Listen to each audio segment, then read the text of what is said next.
అంతే. అదా దావీదు యొక్క జీవితము. నా పూర్ణ హృదయం అంతా కూడా నిండు హృదయము నీ వద్దకు తీసుకొని వచ్చి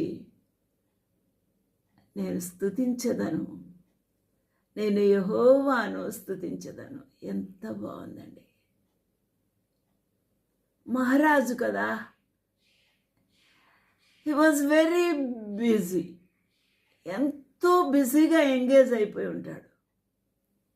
ఎంతో కార్యాలు చేయాలి, ఎన్నో తీర్పులు తీర్చాలి.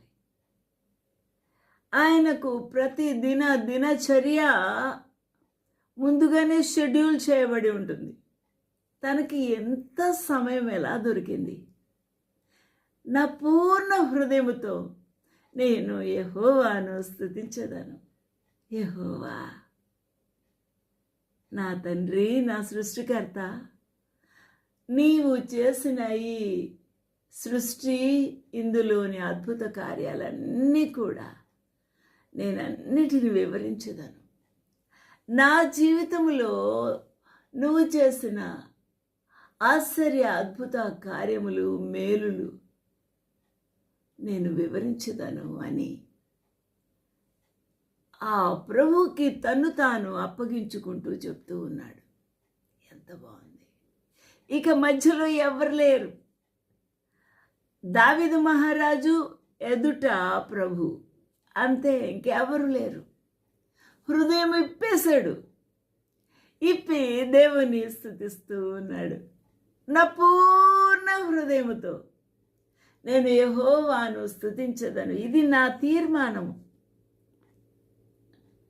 నీ అద్భుత కార్యములన్నిటినీ ఒకటి one by one I will praise thee, O Lord, with my whole heart.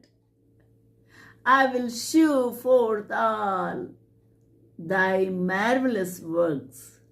His works are marvelous, wonder-working God. We cannot describe the greatest deeds of our Lord. Marvelous works.